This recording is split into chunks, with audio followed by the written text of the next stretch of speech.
En esta segunda parte, lo que vamos a ver es cómo las diferentes terapias antineoplásicas, como la radioterapia o la quimioterapia, incluso la terapia fotodinámica, pueden generar respuestas de oncosupresión o bien diferentes tipos de muerte celular, algunas de las cuales se van a caracterizar por ser lo que llamamos una muerte celular inmunogénica. Para comenzar, diremos que el sistema inmune, el paradigma tradicional era que el sistema inmune era capaz de reconocer lo propio de lo no propio. Esto es, podía reconocer agentes patógenos a través de los patrones moleculares asociados a patógenos, los PAMPs, como el lipopolisacárido, lipopéptidos o un ADN procarionte, o bien reconocer también células normales de células anormales, en este caso células neoplásicas. Sin embargo, en el año 1994, Paul Massinger plantea que el sistema inmune, más allá de reconocer propio de no propio, en realidad lo que reconoce fundamentalmente es lo que es peligroso de lo no peligroso. Y es aquí donde plantea la presencia de moléculas intracelulares que van a ser las señales de daño o de peligro que va a presentar las células de los distintos tejidos a el sistema inmune. Y aquí habla de patrones moleculares asociados a daño o peligro, o conocido como del inglés DAMP. Y entre ellos encontramos a proteínas del núcleo, proteínas del retículo endoplásmico o el mismo ATP. Y este es el trabajo en donde Massinger hace su planteo respecto a esta característica, a este nuevo paradigma del funcionamiento del sistema inmune. Ahora bien, ese reconocimiento entre lo propio y lo no propio se lleva a cabo a través de una familia de receptores que son los receptores de tipo TOL o TLRs. Estos detectan patrones, los patrones moleculares asociados a patógenos y que pueden reconocer además algunas moléculas autólogas, esto es, moléculas propias que normalmente tienen localización intracelular y por lo tanto permanecen ocultas a estos receptores. Y que en el momento en que la célula muere, se produce la liberación de estas moléculas intracelulares y por lo tanto estos mismos receptores que reconocían los lipopéptidos, al DNA procarionte o al mismo LPS, reconocen a estas moléculas autólogas que se encuentran a nivel de la célula. Así tenemos que la proteína HMGB1, que es una proteína nuclear, el DNA autólogo, o bien las chaperonas del tipo proteínas de shock térmico, también pueden ser reconocidas por los receptores de tipo TOL. En todos los casos, estos receptores lo que hacen es activar vías asociadas al proceso inflamatorio, como es la vía de NF-κB, que genera la liberación de citoquinas, quemoquinas y moléculas de adhesión, y lo mismo que el factor de transcripción IRF3, que está asociado a la producción de interferón alfa y beta. En ambos casos, como pueden ver, el tipo de respuesta es prácticamente similar, esto es que condicionan la aparición de una respuesta de tipo inflamatoria. En el caso del urato monosódico, que también es otra molécula que puede ser reconocida como una molécula de daño celular, actúa a nivel del inflamosoma y activa lo que se llama la caspasa 1, activando también la producción de interleuquina 1. Estas moléculas, que se denominan en conjunto alarminas, que son las moléculas precisamente que dan señales de alarma de que hay una destrucción celular y por lo tanto generan una respuesta del sistema inmune de tipo inflamatoria y de reconocimiento de determinadas moléculas autólogas. Aquí lo que podemos ver es que en las células normales las señales de peligro se encuentran a nivel intracelular. En condiciones de muerte celular, dependiendo del tipo de muerte, si es una necrosis o si es una necrosis secundaria a un proceso apoptótico, las señales de peligro son liberadas al medio extracelular, generando inflamación y por lo tanto activando la respuesta inmune. Mientras que si el proceso de muerte celular es un proceso de muerte celular de tipo apoptótico, que no está seguido por necrosis, o sea que no hay liberación de estas moléculas de alarma, los cuerpos apoptóticos van a ser fagocitados por los fagocitos locales o por las células vecinas a la célula apoptótica y no va a dar generalmente una respuesta inmune de tipo inflamatoria, dado que no se externalizaron ninguna de las señales de peligro o de alarma que dijimos recién. Y por el contrario, en el caso de los fagocitos, lo que hacen es liberar citoquinas de tipo inmunosupresoras como la interleuquina 10 y el TGF-beta. Ciertos agentes terapéuticos, como la radiación ionizante y algunos quimioterápicos, provocan a nivel de la célula lesiones en el ADN y de esta manera es que se ejercen su efecto antitumoral. Las lesiones en el ADN se caracterizan porque activan una maquinaria de detección de estas lesiones que llevan a la activación de las quinasas ATM-ATR. Estas quinasas lo que hacen es fosforilar de alguna manera a la proteína P53, la cual en condiciones de funcionamiento normal, P53 lo que va a hacer es activar la transcripción de P21, que es un inhibidor de los complejos ciclina CDK y que lo que va a hacer es arrestar a la célula. Por otro lado, las lesiones en el ADN también generan una activación de un complejo denominado complejo INK4A, que está relacionado con la entrada de la célula en este mecanismo oncosupresor denominado senescencia. Y por otro lado, cuando P53 no está funcionando en forma adecuada, o sea que hay mutaciones o hay una deleción de P53, las lesiones en el ADN lo que van a llevar es a una fragmentación cromosómica que genera otro mecanismo o activa otro mecanismo oncosupresor que se conoce como catástrofe mitótica. La senescencia anteriormente era considerada como un tipo de muerte celular, sin embargo ahora se la considera un mecanismo oncosupresor. El mecanismo molecular que subyace a la senescencia es la activación a través del daño en el ADN de las quinasas ATM-ATR y la fosforilación de P53 para que éste ejerza su función como factor de transcripción, aumentando la transcripción de P21, que es un inhibidor de los complejos ciclina CDK. Esto permite que la proteína RB, que es un supresor tumoral, no se fosforile y por lo tanto se mantenga unido a el factor de transcripción que estimula la síntesis de proteínas asociadas con la replicación celular, como es el factor E2F. Por otro lado, la presencia de lesiones en el ADN hacen que la represión sobre el locus INK4A, que está asociado a la síntesis de proteínas como P19 y P16, sea liberado. Estos son moléculas que corresponden al grupo de Polycom y otros factores de transcripción que son bloqueantes de este locus.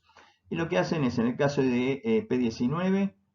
bloquea o inhibe la actividad de MDM2, que es precisamente el inhibidor de P53, por lo tanto P53 está liberado para actuar. Y por otro lado, P16, que es un inhibidor similar a P21, esto es un bloqueante de los complejos ciclina CDK. Un marcador de la presencia de células senescentes es la actividad de la beta-galactosidasa, que es una enzima que las células senescentes aumentan en actividad, y utilizando marcador, la molécula XGAL, el sustrato XGAL, uno lo que hace es brindarle este sustrato y por acción de la beta-galactosidasa, el mismo da un color azul. De esta manera uno puede diferenciar las células, por ejemplo acá tenemos en este cultivo células escasas, células teñidas de azul, o sea que están células en estado de senescencia, y en este otro vemos un alto número de células senescentes. El tema que es que con la célula senescente es que esta célula pierde su capacidad proliferativa, pero no su capacidad de síntesis y de liberación de moléculas al medio extracelular. Y esto es lo que se conoce como la adquisición de un fenotipo secretor asociado a senescencia. ¿Qué va a hacer? Que la célula senescente sea una célula encargada de sintetizar y de secretar numerosas citoquinas, quemoquinas y metaloproteasas hacia el medio extracelular. Imaginémonos esto dentro del microambiente tumoral. Por lo tanto, va a ser, por efectos parácrinos, puede atraer células del sistema inmune que puedan llevar adelante la eliminación de células tumorales. Pero por otro lado, también por ese mismo efecto parácrino, puede hacer que reclute células que tengan que ver con favoreciendo la angiogénesis, la proliferación del conectivo y además estimular la proliferación de las células tumorales. Por otro lado, a su vez ejercen un efecto autócrino sobre ellas mismas, permaneciendo o reforzando el fenotipo senescente. Por lo cual digamos que la producción de senescencia por las terapias antitumorales es un arma de doble filo. El otro mecanismo oncosupresor que habíamos mencionado era la catástrofe mitótica. En el centro vemos una imagen normal donde tenemos una célula con su núcleo teñido de azul y dos centrosomas teñidos de rojo. Y aquí todos los cromosomas separándose en la anafase y en rojo los microtúbulos del uso mitótico. En la parte de arriba vemos una célula de leucemia mieloide crónica de tipo gigante durante la interfase con un núcleo, evidentemente que muestra una carga cromosómica importante. Y que vemos aquí que el uso de agentes que producen disrupción de los microtúbulos, por ejemplo taxanos o vincristina,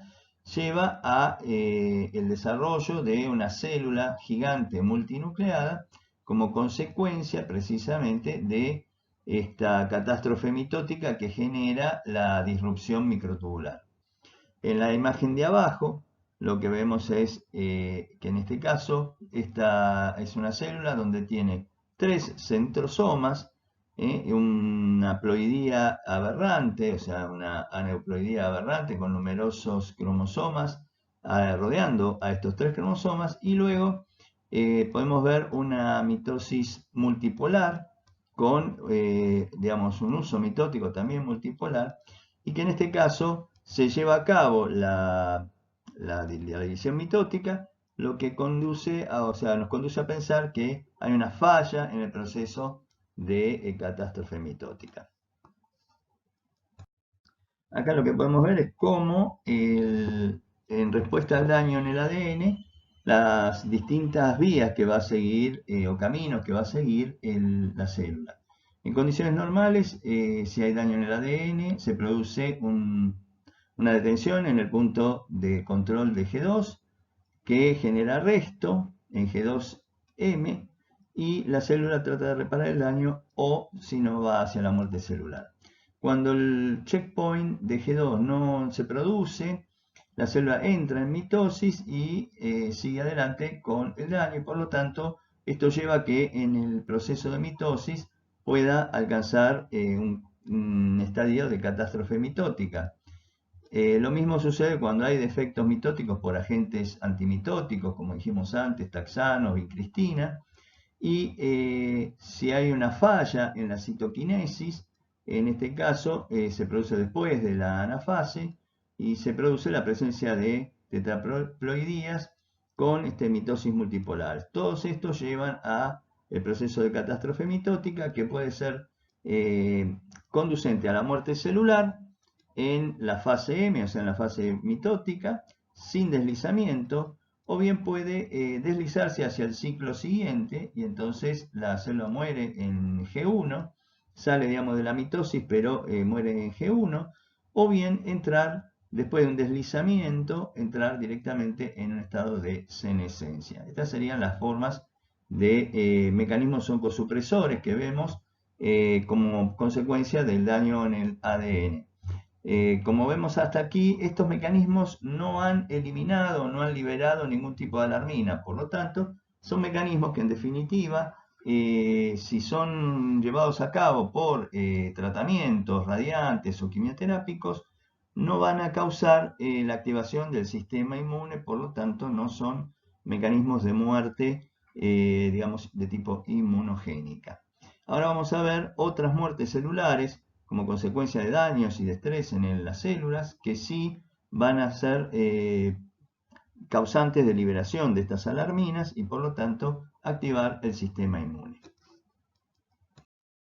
Ya dijimos que la radiación ionizante junto con la quimioterapia generan lesiones a nivel del ADN que activan todo el mecanismo de sensado de lesiones en el ADN y las quinasas ATM-ATR, que van a actuar junto con las checkpoint quinasas sobre la fosforilación del P53, y P53 como factor de transcripción se activa y permite la transcripción de genes que están asociados con el proceso de muerte celular. Como vemos aquí, el aumento de la expresión de VAX, NOX, PUMA favorecen el proceso de muerte celular. Hoy, si bien inicialmente se consideraba la apoptosis como un mecanismo de muerte no inmunogénica,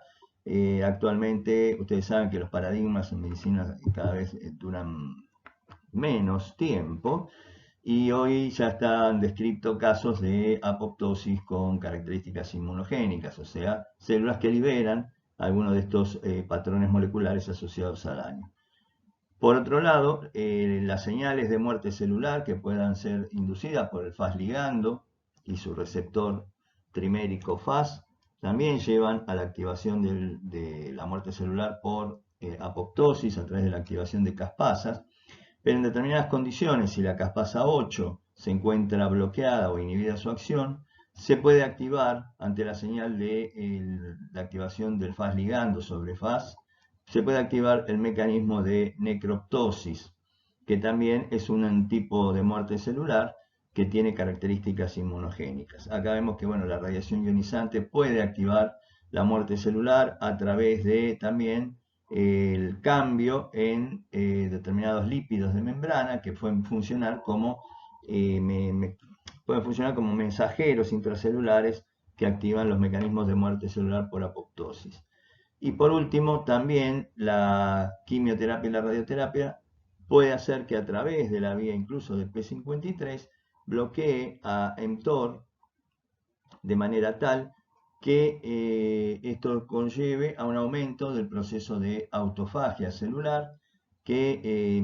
es un mecanismo que en principio puede funcionar como un mecanismo de sobrevida, pero que cuando se pasa a determinado umbral lleva a la muerte celular. Por lo tanto, aquí vemos cómo los factores, digamos, que utilizamos habitualmente en el tratamiento del cáncer, como son la radiación ionizante y la quimioterapia, pueden activar vías que llevan a la necroptosis, a la apoptosis o a la autofagia, que en definitiva son tres tipos de muerte que pueden generar respuestas inmunogénicas.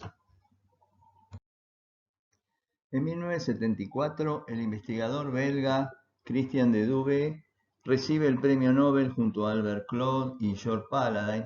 por los descubrimientos a nivel de lo que sería la organización estructural y funcional de la célula. De Duve, en particular, describe a los lisosomas, vesículas cargadas con enzimas hidrolíticas, y además acuña los términos de autofagia, endocitosis y exocitosis, aproximadamente en la década del 60.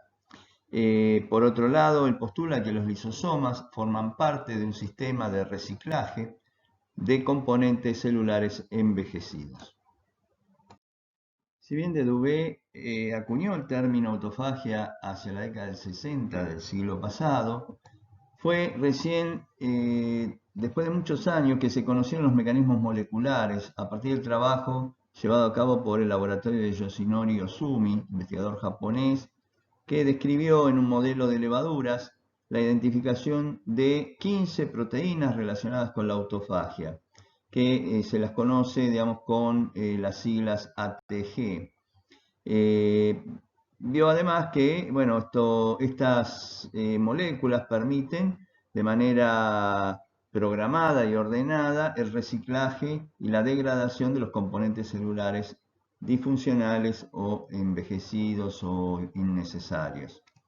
Esto le valió al investigador Ozumi el premio Nobel en el año 2016. Con respecto a los tipos de autofagia, tenemos que los podemos dividir en tres tipos. La macroautofagia, que es precisamente la que se forma a partir de la formación de un complejo de membrana, de doble membrana, denominado fagóforo, que va a englobar a proteínas, agregados proteicos,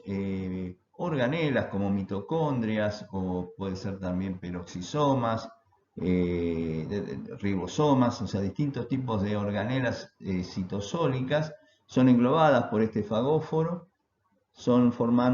terminan formando una vesícula que se denomina autofagosoma, y el autofagosoma termina fusionándose con el lisosoma para que el contenido de este sea degradado y esto constituye el autofagolisosoma. De esta manera, los componentes primarios, hidratos de carbono, aminoácidos, lípidos, luego son transferidos hacia afuera del lisosoma para que sean utilizados por la maquinaria metabólica de la célula nuevamente. Otra forma es la microautofagia, que consiste en la internalización a través de vesículas directamente de material citosólico, ya sea que se encuentre adherido a la membrana del lisosoma por medio de chaperonas o bien incorporado por estas vesículas dentro del lisosoma de manera tal que puedan ser degradados por las enzimas hidrolíticas presentes en estas organelas. Y el tercer método, o mejor dicho, proceso por el cual se degradan proteínas principalmente es a través de la autofagia mediada por chaperonas. Tenemos aquí que proteínas mal plegadas son tomadas por chaperonas y estas son traslocadas a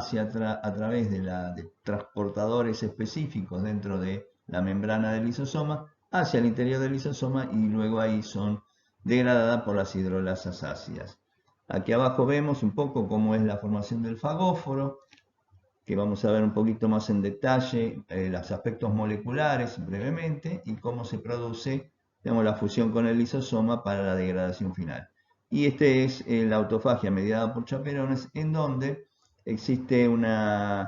digamos, la proteína sustrato tiene que tener un motivo formado por estos aminoácidos KFERQ,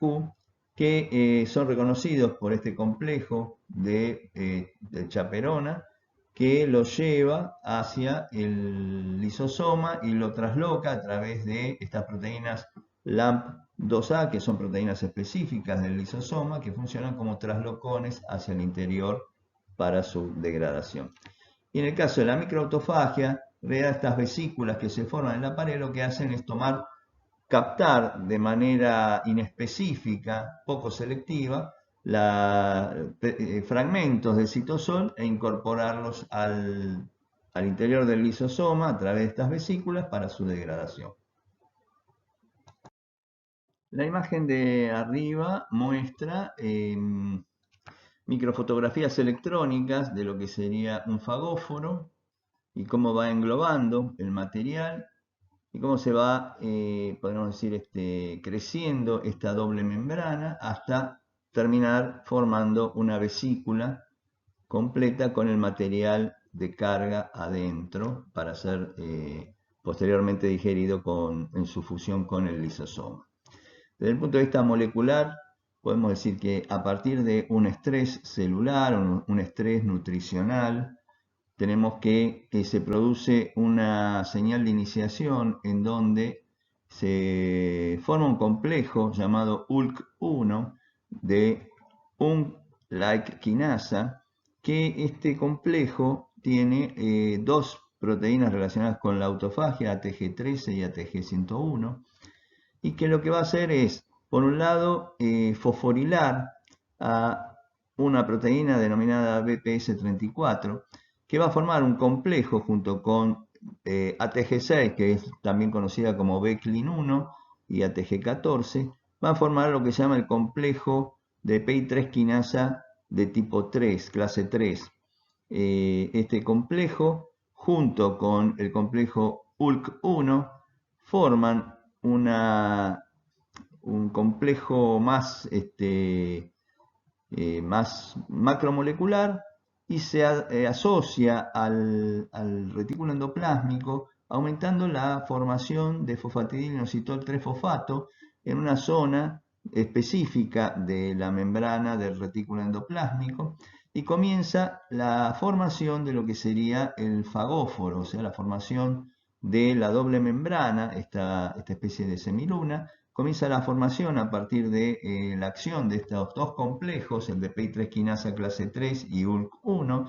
sobre la membrana del retículo endoplásmico, y este complejo, esta zona se conoce como omegasoma por sus aspectos parecidos a la letra omega griega. La membrana del fagóforo va creciendo a partir de vesículas que llegan tanto la membrana plasmática, del Golgi, de vesículas de reciclado endosómico. Todos, o sea, estas vesículas van aportando membrana a la formación del fagóforo. Luego se produce el secuestro de la carga a través de la incorporación de otras proteínas ATG, como podemos ver acá, y la presencia de moléculas receptoras que pueden ser moléculas que o sea, sirven para reconocer a proteínas o organelas que estén ubiquitinizadas o que tengan determinado tipo de receptores en su superficie y que son reconocidos por otras moléculas receptoras dentro de la cavidad del fagóforo. Estas son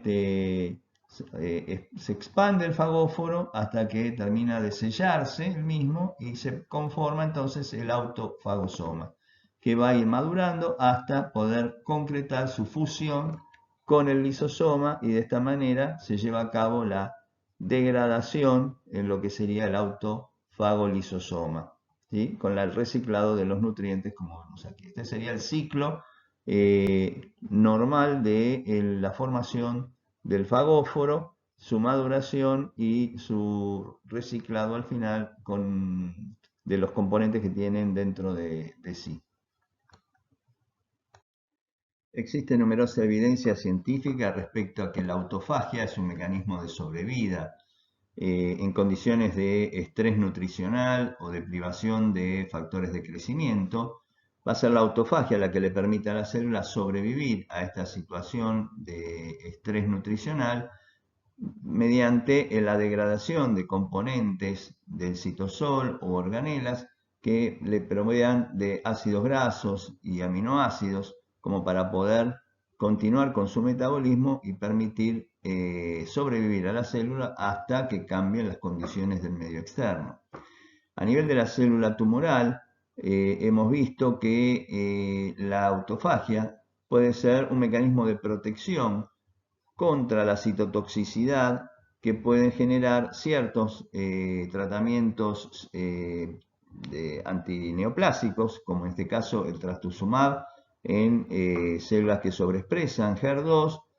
Se vio que cuando se tratan esferoides de tumores de mama con este anticuerpo monoclonal, la autofagia funciona como un mecanismo de protección. Esto fue realizado por investigadores del área de investigación de nuestro instituto y publicado en el año 2015. En lo que hace al aspecto molecular de la regulación metabólica de la autofagia, cumple un rol fundamental la quinasa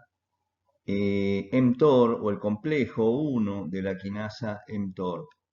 Tenemos que en condiciones de un bienestar nutricional, esto es, donde el aporte de nutrientes es satisfactorio, la quinasa se mantiene activa y esta hiperfosforila al complejo de quinasa ULK1, entre ellas a la proteína ULK1,2 y ATG13. Esto lo que permite es que este complejo permanezca inhibido en el fenómeno de iniciación de la autofagia. Ante situaciones de estrés nutricional se produce la inhibición de mTOR y la hipofosforilación del complejo ULK1 de manera tal que se inicia el proceso de autofagia. Aquí vemos que también tiene un rol importante la quinasa AMPK, que en condiciones de estrés nutricional aumenta su actividad fosforilando a un inhibidor de mTOR que permite, digamos, de esta manera activarlo y hacer que inhiba a mTOR. Por otro lado, fosforila en sitios inhibitorios tanto a mTOR como a Raptor, que forma parte del complejo 1, y también fosforila en otro sitio a ULK1, de manera tal que lo fosforila en un sitio activo. De esta manera, mientras que mTOR lo fosforila en un sitio que inhibe a este complejo. Es así que a través de la activación de AMPK y su regulación sobre mTOR es que se maneja la célula en situaciones de estrés nutricional o bien en situaciones de bienestar nutricional, aumentando o disminuyendo la autofagia respectivamente. También existe abundante evidencia científica respecto a que la autofagia es un mecanismo relacionado con la muerte celular. Sin embargo, lo que podemos ver es que la autofagia puede estar asociada a la muerte celular, puede ser que la muerte celular esté mediada por autofagia o bien sea una muerte celular dependiente de la autofagia. En estos tres casos tenemos que, por ejemplo, en la autofagia asociada o la muerte celular asociada a la autofagia, a partir de una señal que aumenta, digamos, que indica a la célula que haga o realice autofagia, pero también esa señal es una señal que indica a la célula que tiene que morir por apoptosis. Entonces, lo que tenemos aquí es que quizás la autofagia se active como un mecanismo de tipo regulador de sobrevida ante una señal apoptótica y la célula muera por apoptosis con un cierto grado de autofagia reparadora. Lo otro es la autofagia, o sea, la muerte celular mediada por autofagia, en donde hay una señal que indica que la célula realice autofagia y en determinado momento esta autofagia lleva a que sea insostenible para la célula y desencadena un mecanismo de apoptosis, de muerte celular por apoptosis, como consecuencia de esta situación en que se encuentra la célula por el estrés nutricional. Y el tercero, que es la muerte celular dependiente de autofagia, que aquí sí hay una señal de autofagia y la célula muere en autofagia, donde no hay ningún tipo de otro mecanismo regulado, ni apoptosis ni necroptosis, relacionado con el proceso de muerte. Esto es lo que podemos decir que es la muerte celular por autofagia propiamente dicha. Al igual que la autofagia, otra forma de muerte celular que tiene un programa molecular y que puede ser inmunogénica es la necroptosis. Precisamente se caracteriza porque desde el punto de vista morfológico parece una necrosis, la célula se hincha, el núcleo se hincha, el citoplasma, hay pérdida de continuidad a nivel de la membrana plasmática, con salida del digamos, del contenido citosólico al exterior, pero está regulada por una cadena de señales intracelulares. Tenemos que, por eso el nombre de necroptosis, porque es una conjunción de morfología necrótica con una regulación molecular de tipo apoptótica. Desde el punto de vista de lo que es la señalización, si tomamos la señal del TNF-alfa y su receptor, el TNFR1, este puede llevar a 3 vías de señalización con resultados diferentes. Esto es, que en el caso del TNFR, si dependiendo del contexto de la célula a nivel de su citosol, vamos a tener que puede ir hacia la activación,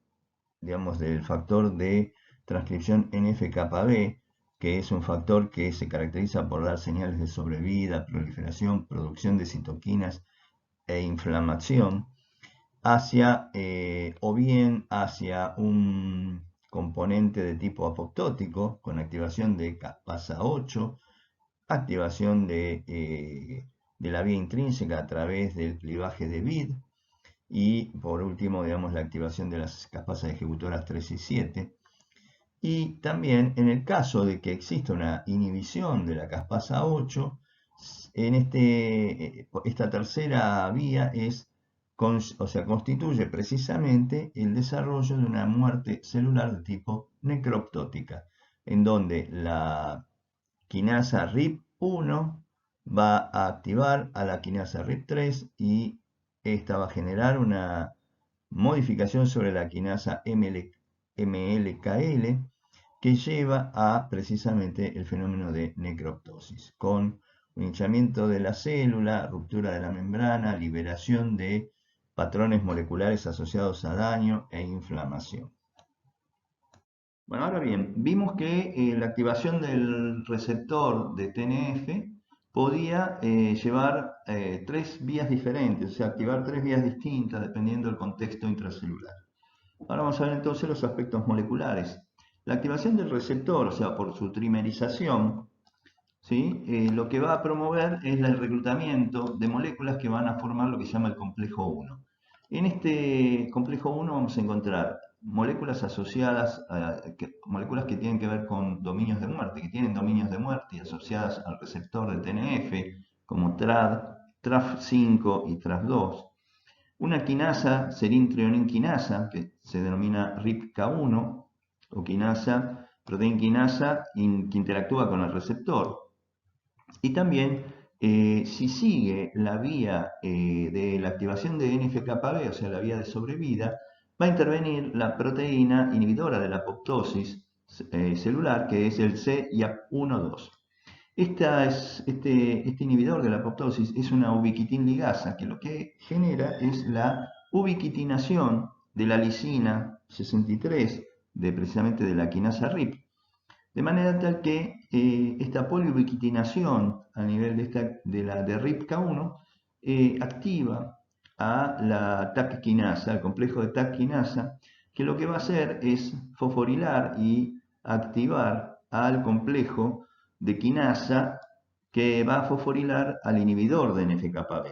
al IKB. La fosforilación de este inhibidor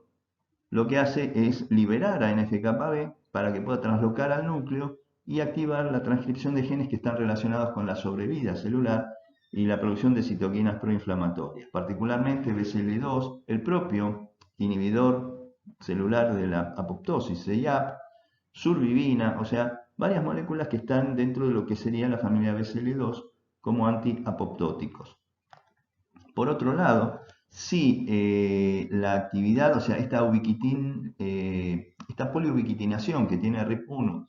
es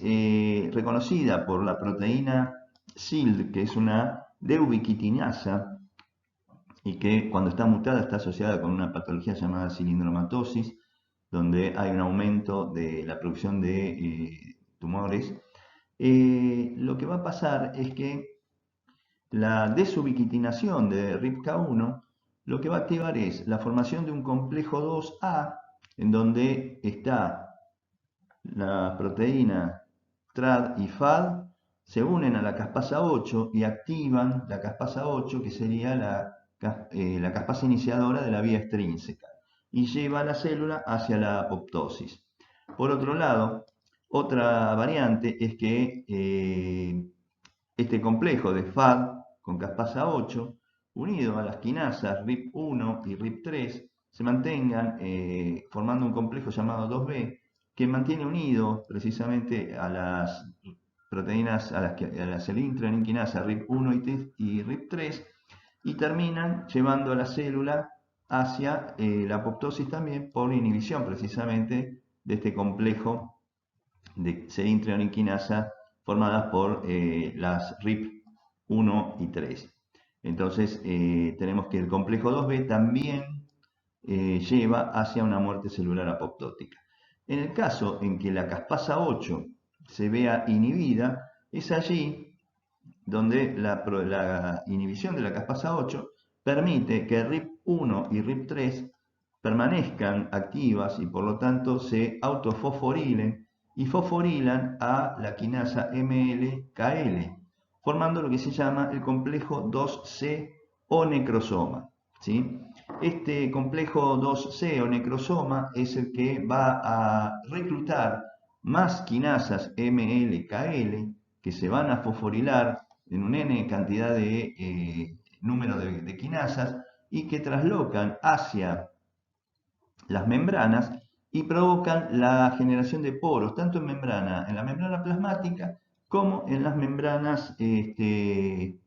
intracelulares. Por ejemplo, a nivel de mitocondria, o sea, distintas organelas, esos poros lo que hacen es que precisamente favorecen la entrada de líquido a estas organelas y lo mismo la entrada de líquido a nivel del celular, promoviendo el desarrollo de una muerte necroptótica. Acá podemos ver que son varios los receptores capaces de confluir en la activación de los mecanismos que llevan a la necroptosis. Obviamente desde el receptor de TNF, pero también lo puede hacer el receptor del Fas ligando, CD95, el receptor asociado o relacionado con el TNF, que es TRAIL, también receptores de interferón gamma, TCR y los Toll-like receptor 4. Son todos receptores que pueden activar de alguna manera la vía necroptótica, que como dijimos antes, fundamentalmente va a estar dada por la activación de la quinasa RIP1 asociado a FAD con la caspasa 8 inactiva, que va a generar una activación de la quinasa RIP3 que forma un microfilamento por oligomerización de varias subunidades de RIP3 y que esta RIP3 va a formar o va a activar también a la quinasa MLKL, que también se va a oligomerizar n cantidad de veces, formando también una estructura polimérica. Todo este complejo es lo que se conoce como necrosoma, que vemos aquí un poco más en detalle, y que sobre el cual actúan algunas moléculas inhibidoras como la necrostatina 1, que bloquea o inhibe a RIP1, o la necrosulfonamida, que precisamente bloquea o inhibe al complejo de la quinasa MLKL. Estos complejos, este necrosoma, tenemos que una vez que está formado, migra hacia las membranas plasmáticas del retículo endoplásmico o bien las membranas mitocondriales y genera poros en ella, y esto es lo que produce el intercambio de fluidos a nivel del interior y el exterior de estas organelas y de la célula propiamente dicha, llevando a esa morfología de tipo necrótica. Así que bueno, con esto podemos tener ya un esquema de lo que es la necroptosis. Acá son algunas lesiones de tipo isquémico a distintos niveles, tanto del sistema nervioso central, miocardio, retina, etcétera, que tienen como sustrato el proceso de muerte por necroptosis. El Comité de Nomenclatura sobre Muerte Celular en el 2018 definió a la muerte celular inmunogénica como una forma de muerte celular regulada que es suficiente para activar una respuesta inmune adaptativa en un huésped inmunocompetente. A nivel oncológico, a diferencia de la apoptosis clásica, que es esencialmente inmunoquiescente, la muerte celular inmunogénica resultante de la exposición a agentes físicos, químicos y biológicos desencadena un estrés celular lo suficientemente intenso como para generar un incremento en las especies reactivas de oxígeno. Pensemos en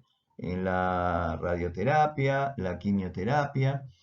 que genera alteraciones a nivel del retículo endoplásmico, promoviendo la salida afuera de la célula de los patrones moleculares o de moléculas que corresponden a patrones moleculares asociados a daño, los DAMPs, que son los que en definitiva van a actuar con receptores específicos a nivel de las células dendríticas para poder motorizar una respuesta de tipo inmune dentro de ese huésped. También se han descrito no solo en la apoptosis, actualmente se considera que hay apoptosis inmunogénica, sino que también se encuentran como muertes celulares de tipo inmunogénica a la necroptosis recientemente descrita, la piroptosis, que se ve en casos de infecciones por bacterias, y la autofagia que describimos anteriormente, donde se caracteriza por una liberación de ATP fuera de la célula. Por lo tanto, cuando se produce una muerte celular de tipo apoptótica quiescente, donde no hay liberación de patrones moleculares asociados a daño, sino que a partir de una célula apoptótica se produce la liberación de los cuerpos apoptóticos. Las células dendríticas que se encuentran dentro de ese microambiente tumoral fagocitan los cuerpos apoptóticos, pero ante la ausencia, digamos, de señales de inflamación y quizás la presencia de citoquinas inmunosupresivas como el TGF-beta, esa célula dendrítica fagocita procesa los antígenos tumorales, pero se transforma en una célula dendrítica de tipo tolerogénica.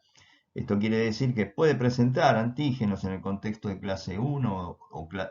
clase 1 o clase 2, pero no va a presentar moléculas coestimuladoras y por lo tanto el resultado final es una tolerancia de células T periférica. Por el contrario, cuando esta muerte celular es de tipo inmunogénica, se produce la liberación de los DAM, de los patrones asociados a daño, que generan un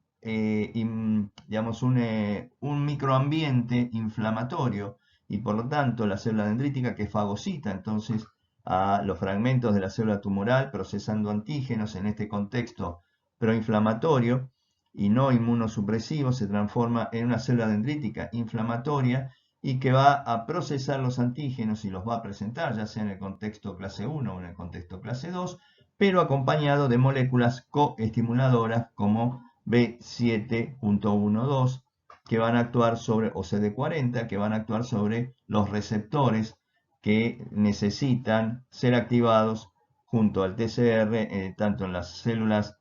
linfocitos T citotóxicos como en los CD4 colaboradores o helper. Y esto sí lleva a la activación de células T a nivel periférico. Es así como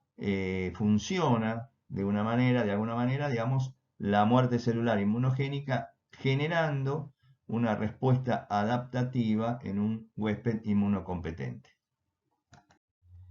Los patrones moleculares asociados a daño más relevantes son la calreticulina, que es una proteína de localización al retículo endoplásmico que ante situaciones de estrés reticular es externalizada hacia la membrana plasmática y se transforma en una señal de fagocitosis para los macrófagos y células dendríticas. Por otro lado, también la liberación hacia el medio exterior de la molécula nuclear HMGB1, que es una proteína que forma parte, digamos, de la estructura de la cromatina.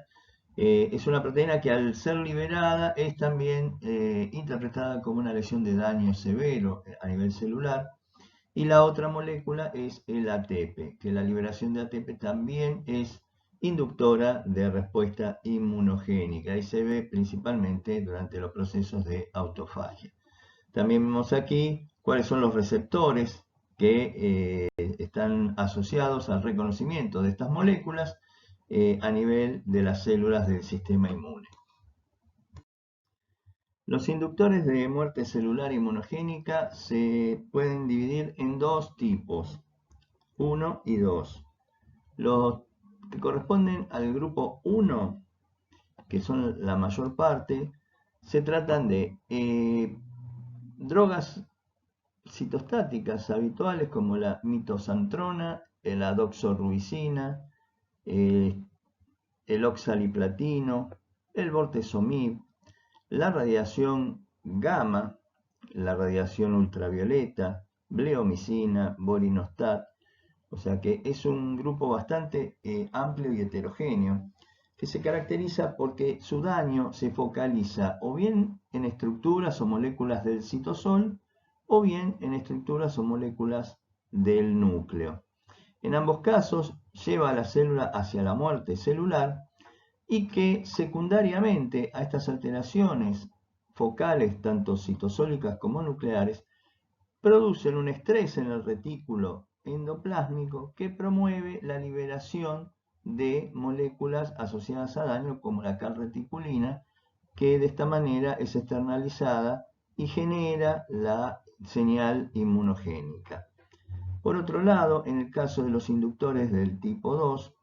es un grupo más reducido y en este caso tenemos que el efecto está focalizado directamente sobre el retículo endoplásmico. A este grupo pertenecen ciertos oncovirus y la terapia fotodinámica acompañada de hipericina.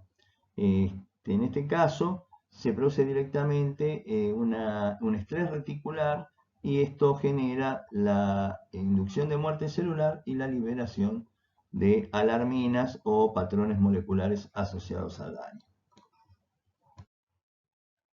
En esta tabla vemos los inductores de muerte celular inmunogénica tipo 1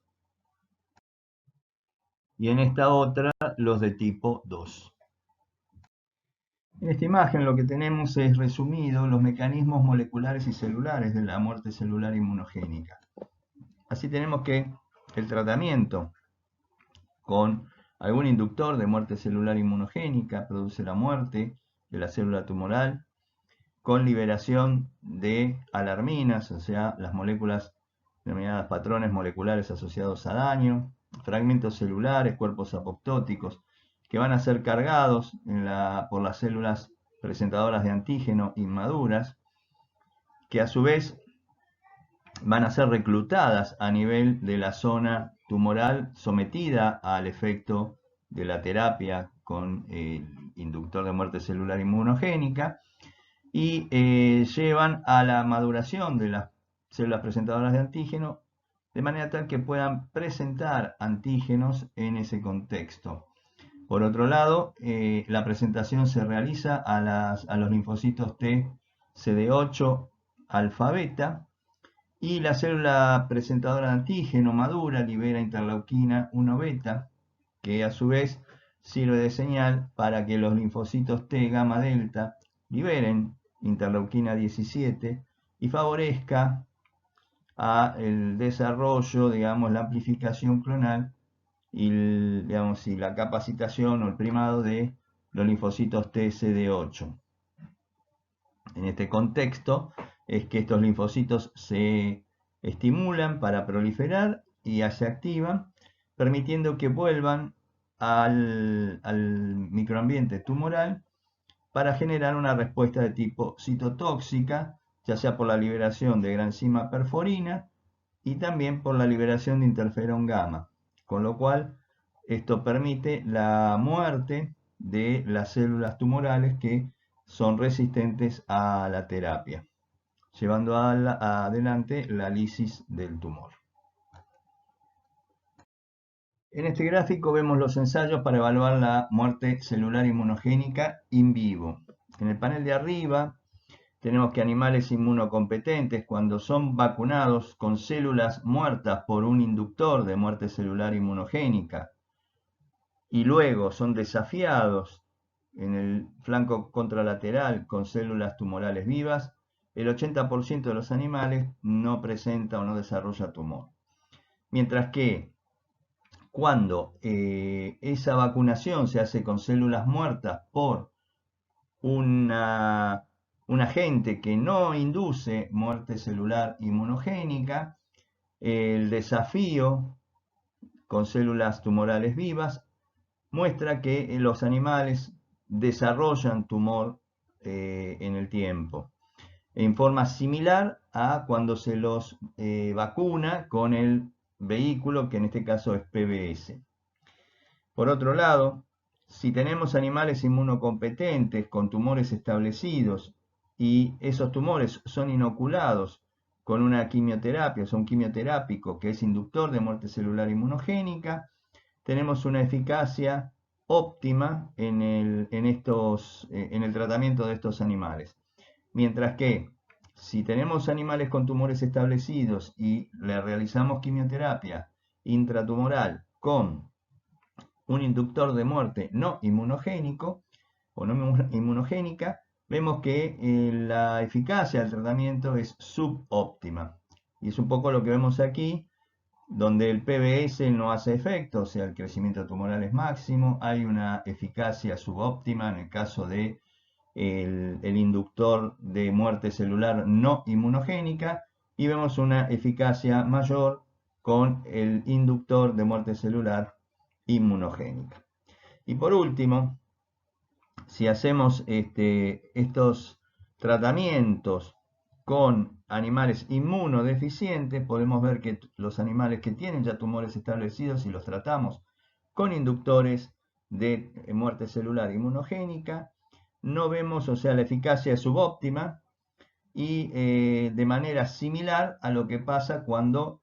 los inoculamos con una quimioterapia de algún agente que sea inductor de muerte celular no inmunogénica. ¿Sí? Entonces vemos que también tienen el mismo efecto, con lo cual podemos ver que la presencia del sistema inmune, o sea, en los animales inmunocompetentes, hace la diferencia en la respuesta al tratamiento por estos inductores de muerte. Los linfocitos T citotóxicos tienen dos señales que pueden inhibirlos y llevarlos a la alergia. Uno es a través del PD1 y otro es a través del CTLA4. Estos son considerados puntos de control de la respuesta inmune